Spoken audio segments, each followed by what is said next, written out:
닥쳐. 물 담뱃대를 휘두르며 마브란도니가 소리쳤다. 젊은이가 움찔해서 입을 다물었다.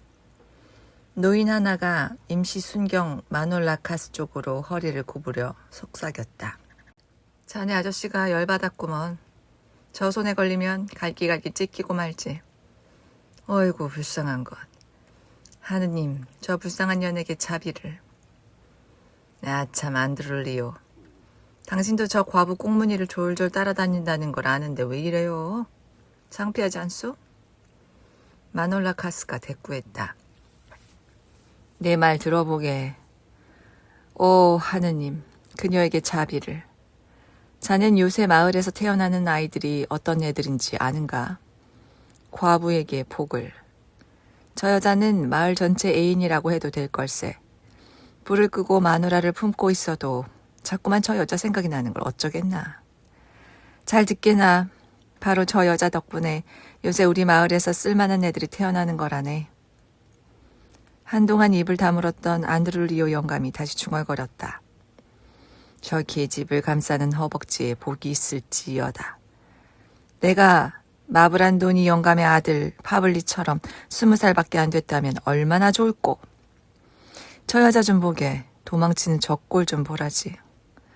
누군가 이렇게 말하며 웃었다. 모두가 문 쪽을 향해 돌아앉았다. 비는 억수같이 쏟아지고 이따금 번개가 내리쳤다. 조르바는 과부를 본 다음부터 숨을 제대로 쉬지 못했다. 앉아있기도 힘든 모양이었다. 보스, 비가 그치고 있어요. 여기서 나갑시다. 조르바는 내게 눈짓을 하며 이렇게 말했다. 산발을 한 소년 하나가 커다란 눈을 뒤룩거리며 맨발로 문 앞에 나타났다. 단식과 기도로 눈만 도드라진 세례 요한의 모습을 성화가가 그린 듯한 모습이었다. 어서 오렴 미미코. 몇몇 사람이 아는 체를 하며 웃었다. 어느 마을에나 바보가 하나씩은 있다. 없으면 심심풀이로 하나씩 만들어 놓기도 하는데 미미코는 이 마을의 바보였다. 여러분, 과부댁 소멜리에나가 암양을 잃어버렸대요. 찾아주기만 하면 누구든지 포도주 2대를 상으로 주겠대요.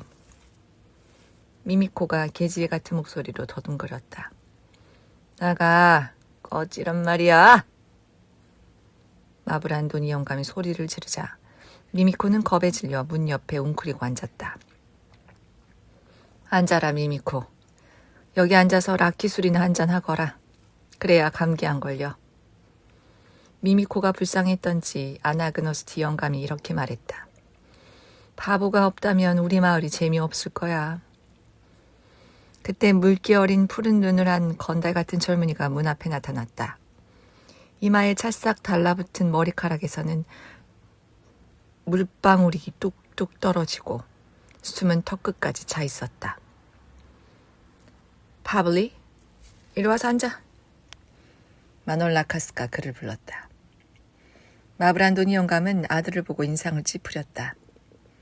아이고 골치 아파. 저런 놈이 내 새끼라니. 지지리도 못난 놈 같으니라고. 누굴 닮은 거야? 목덜미를 잡아 낙지 새끼처럼 바닥에 패대기를 쳐도 시원찮겠는데. 그는 속으로 이렇게 생각했다. 조르바는 부뚜막에 올라앉은 고양이 같았다. 과부가 지펴놓은 불로 감각들이 살아 숨쉬니 더 이상 벽 안에 갇혀있기 힘든 모양이었다.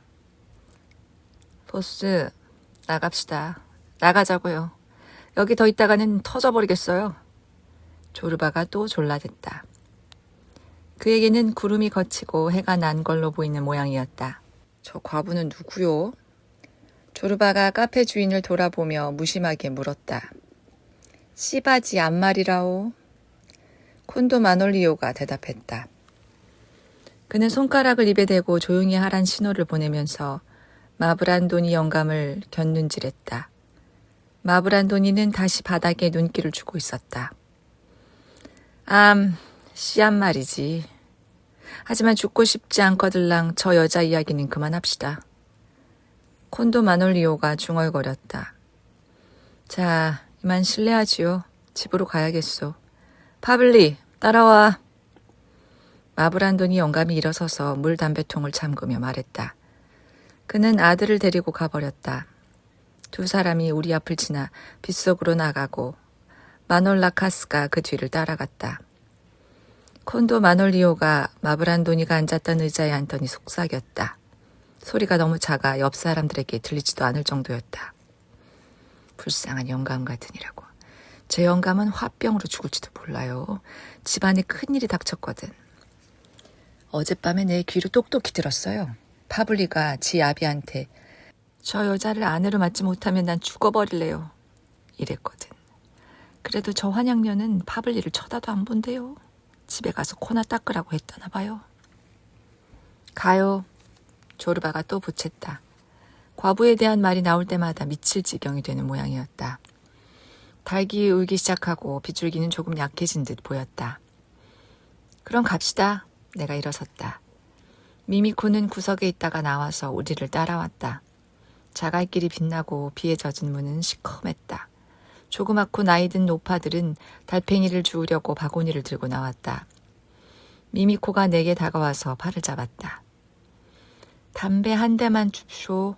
선생님께 행운이 찾아올 겁니다.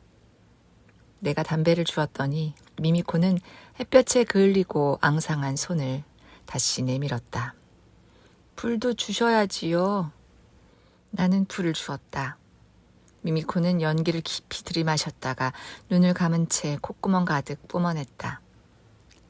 터키 임금이 부럽지 않구만. 미미코가 중얼거렸다. 어디로 가는 게냐? 내가 물었다. 과부댁 정원으로 갑니다. 암양 찾는 사람들에게 포도주를 준다는 소문을 퍼뜨리면 나에게 음식을 준다고 약속했거든요. 우리는 걸음을 빨리 했다. 구름이 갈라졌다. 마을 전체가 말끔히 씻겨 산뜻하게 웃고 있는 듯이 보였다. 미미코, 너 그 과부댁 좋아하니? 조르바가 한숨을 쉬며 물었다. 이것 봐요. 내가 좋아하면 안 됩니까? 나도 딴 사람들처럼 시궁창에서 나왔잖아요. 미미코가 키득거리며 말했다. 뭐? 시궁창? 미미코, 무슨 뜻으로 한 말이야? 내가 놀라서 물었다. 그거야. 어머니 뱃속에서 나왔단 말이죠. 나는 놀랐다. 셰익스피어쯤 돼야 어둡고 역겨운 그 창조적인 순간의 신비를 그렇게 사실적으로 표현했을 거라고 생각했기 때문이었다. 미미코는 큰 눈이 무아지경에 도취된 듯 보였는데 자세히 보니 살짝 사빨뜨기였다. 미미코, 너는 어떻게 지내니? 어떨 것 같아요? 나는 귀족처럼 살지요. 아침에 일어나 빵 부스러기를 먹어요. 그리고 남의 일을 해줘요. 어디서건 어떤 일이건 해요. 심부름도 하고 걸음도 전하고 말똥도 줍고 하는 거예요. 그리고 나는 낚싯대도 있어요. 우리 숙모 레니오 할멈과 함께 사는데 곡하고 돈 받는 일을 하죠. 선생님도 알게 될 거예요. 모르는 사람이 없거든요. 전요? 사진 찍힌 적도 있어요. 저녁이면 집에 가서 스프 한 그릇 마시고 포도주가 있으면 그것도 한 방울 마셔요. 포도주가 없으면 배가 볼록하게 되도록 하느님의 물을 마시지요. 그리고 편안히 자는 겁니다. 결혼은 안 할 거야? 결혼을 해요? 내가요? 미쳤어요? 안 해도 될 걸 사서 고생하란 겁니까? 여자는 신발 있어야 하잖아요. 그걸 어디서 구한단 말이요. 봐요, 나도 없잖아요. 신발이 없어? 날 뭘로 보는 거예요? 신발 있어요. 작년에 어떤 남자가 죽었는데 우리 숙모가 곡하러 갔다가 신발을 벗겨가지고 왔어요. 나는 이 신발을 부활절에만 신어요. 교회 가서 신부님 뵐 때만요. 나와서는 목에다 걸고 집으로 온답니다. 미미코, 제일 좋아하는 게 뭐야? 그거야 당연히 빵이죠. 내가 빵을 얼마나 좋아하는데요. 말랑말랑하고 따끈따끈한 밀가루빵이 제일 좋아요. 그 다음엔 포도주고 그 다음엔 잠이고. 여자는? 먹고 자고 마시면 그만이지. 나머지는 골치 아파요. 과부는? 무슨 얘기를 듣고 싶은지는 몰라도 과부는 악마나 물어가라고 해요. 사탄아 물러거라. 미미코는 침을 3번 뱉고 성호를 그었다. 글은 읽을 줄 알아? 이봐요. 다 그런 바보가 아니라고요. 어릴 때 학교에 끌려갔지만 운이 좋아서 티푸스에 걸려 바보가 됐거든요. 그래서 다행스럽게도 학교에 안 다닐 수 있었어요. 조르바는 내가 미미코에게 이것저것 묻고 있는 걸 더는 듣지 못했다. 과부 생각만 머리에 가득 찬 것 같았다. 보스. 그는 내 팔을 잡더니 미미코를 돌아보았다. 먼저 가라. 우리 둘이 할 얘기가 있어. 미미코가 뒤로 처졌다. 보스, 이쯤에서 얘기합시다. 수컷을 불명예스럽게 만들지 맙시다. 신과 악마가 이 기똥찬 음식을 당신한테 내린 거요. 당신한테는 이가 있죠? 그렇다면 이를 박아 넣어요. 손을 내밀어서 저 과일을 따라고요. 조물주가 손은 못하러 달아 놓으셨겠소. 손을 내밀어 따라고. 그런 거지. 그러니 잡아요. 살아오는 동안 별별 계집들을 다 봤지만 저 망할 과부녀는 교회 종탑도 흔들게 생겼어요. 말썽은 딱 질색이요. 내가 짜증을 내며 말했는데 사실은 나 역시 암내를 풍기며 지나간 그 탄탄한 몸을 갈망하고 있었기 때문이었다. 말썽이 질색이라. 그럼 어디 말 좀 해보시오. 보스가 원하는 건 대체 뭐요? 조르바가 어이없다는 듯 소리쳤다. 난 대답하지 않았다. 산다는 게 다 말썽인 거요. 죽어야 말썽이 사라지지. 산다는 건 말이요, 보스. 당신은 산다는 게 뭘 뜻하는지 아시오? 허리띠를 풀고 말썽거리를 만드는 게 바로 산다는 거요. 그래도 나는 대꾸를 하지 않았다. 조르바가 하는 말이 옳다는 걸 알고 있었지만 그럴 용기가 나에겐 없었다. 나는 인생을 잘못 살고 있는 것 같았다. 타인을 만나는 일은 나 혼자 독백을 하는 것처럼 되어버렸다. 나는 타락했다. 여자와의 사랑이냐, 책에 대한 사랑이냐 하는 질문에 책을 선택할 정도로 타락했다. 조르바가 혼자 떠들어댔다.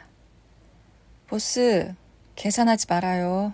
숫자 놀이 그만하고 저울은 부숴버리고 푼돈 만지는 구멍가게는 문을 닫아버리라고요.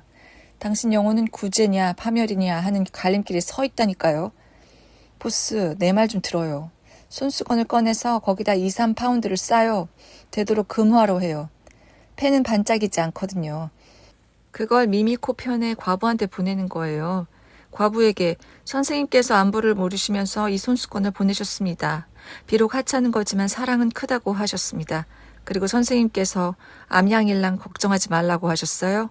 잃어버리더라도 선생님이 계시니 겁낼 필요 없다고요. 부인이 카페 앞에 지나가는 걸 보고 상사병에 걸리셨는데 부인만이 치료해 줄 수 있다고 하셨습니다. 이렇게 전하게 하는 거죠.